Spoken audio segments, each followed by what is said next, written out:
Thank you, Mr. Chairman, and I want to thank the Chairman of the committee, Foreign Affairs Committee, for being here with us, and thank Ms. Waters for being here also.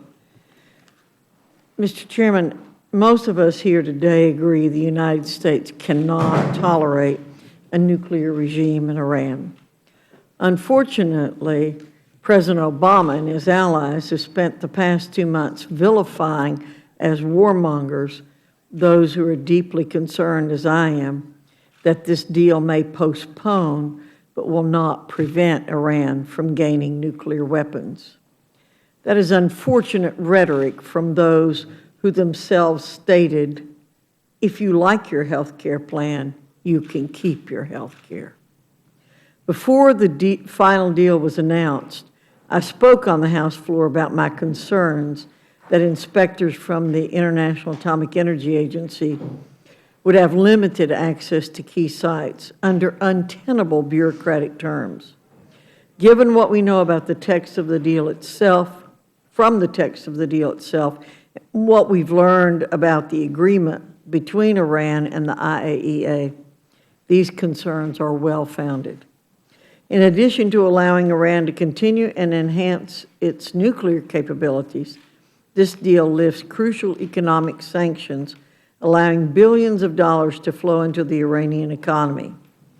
It is expected that much of this windfall, estimated to exceed $100 billion, will pass through Iran's economy to entities like Hezbollah, which has dedicated itself to war with Israel since the early 1980s.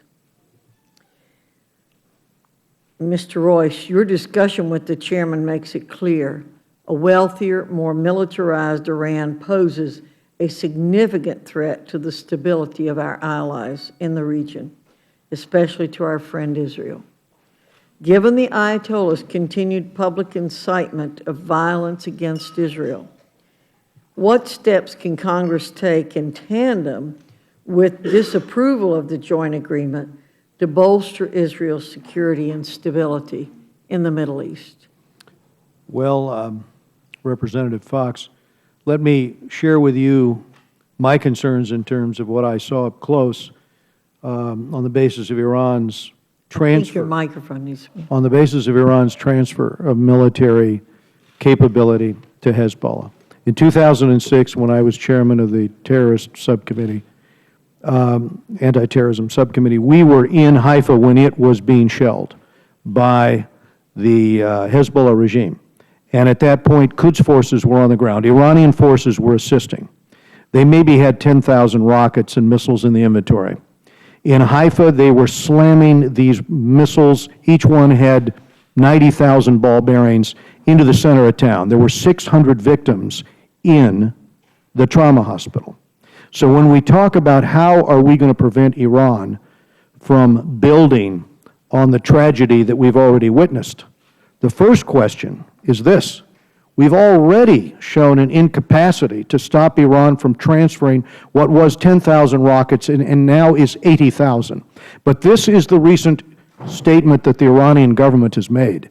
They now say what we need to do is to transfer, and this would be a violation, right, of the old arms embargo, but it's one of the reasons they wanted that lifted. They want to transfer to Hezbollah the GPS capability or the ability to direct these missiles so that they can be fired precisely at a given target. No longer will they just slam into the center of town. Now they can hit the airport, or they can hit a skyscraper in Tel Aviv, or they can hit Jerusalem at a specific location. That's the capability the Iranian regime is trying to transfer.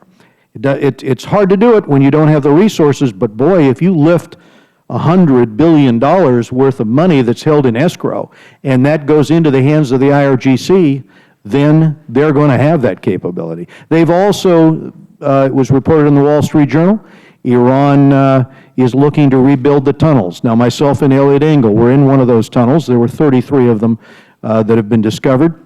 They need to be rebuilt, apparently, in the eyes of the IRGC in Iran. And so that government is offering to rebuild those tunnels for Hamas, resupply Hamas with weapons, and The question I have is, in the middle of this negotiation, you have the head of the Quds forces, who personally led a raid into Israel, who helped overthrow the government in Yemen, one of our allies, who has led forces in Syria and in Iraq, who has killed 500 Americans. This individual reportedly made a trip over to Russia in order to talk with Russian officials. I wonder what he wanted. One of the things we know he wants is greater capability in offensive weaponry, missiles and otherwise, and now the Russians are talking about sending to Iran new missiles. Those are the types of weapons that Iran would like to put in the hands of Hezbollah. And now that they're in Syria, by the way, they're on the border, and recently Iran has been charged with firing missiles from Syria into Israel. So what I see here is a need to really focus on the fact that this tranche of cash into the hands of these military leaders in Iran and these Quds forces on the ground that help Hezbollah is going to give them the opportunity to open up in very short order a new front. So if this goes through and the sanctions are lifted and the arms embargo is lifted, these are the worries I think we have. But by the way, it's not just Israel. I'll just remind you, our friends in the region, it wasn't just Yemen that fell. Jordan has concerns. The Gulf states have concerns. Egypt has to live with all the money that Iran puts into the hands of the Muslim Brotherhood. So think about where this money is going to go and how many of our friends and allies are going to be threatened as a result. Mr. Chairman, I know we are spending a lot of time here today, and I will ask one more quick question, if I might. The administration has assured us that some U.S. sanctions will remain in place, like those related to Iran's deplorable human rights violations. In your view, Mr. Royce, how effective will these remaining sanctions be in altering Iran's behavior? Well, think about this, if you will, members of the Rules Committee. Iran takes the lives of about 2,500 of its citizens every year. You hear about the cases in Evin prison of the torture and the killings. Those are the individuals who have views, religious views, that differ from the regime. Think about the 4 Americans that have been held by Iran and the fact that they're not released. So we had one measure of leverage besides the drop in the price of oil, and that was the sanctions that we were holding on Iran. That gave us, if we were to double down on the sanctions and make it harder on Iran, that gave us our best hope of changing the behavior of that regime. Who now will be empowered when we lift the sanctions? As I said before, who controls in Iran the bank accounts? Theirs is not a free economy.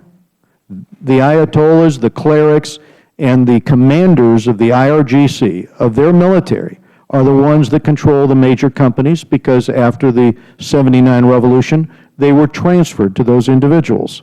So as the money courses in, as the money goes through the society, they are the ones with the leverage. Up until now, Iran has been on the ropes. Now lift the sanctions, and those individuals will be empowered, and unfortunately, they're true believers in terms of their cause. When they say death to America, when they say death to Israel, and you saw Rouhani himself marching in the street, well, this is a story that the New York Times carried. They said the crowd behind him were saying death to America. The signs in front of him, death to Israel. They quote Rouhani, and they ask him, how does the future look? He says, with this deal, the future looks very bright. Wouldn't it have been better if we at least had got them to change their rhetoric in terms of their threats? Talk about telegraphing a punch.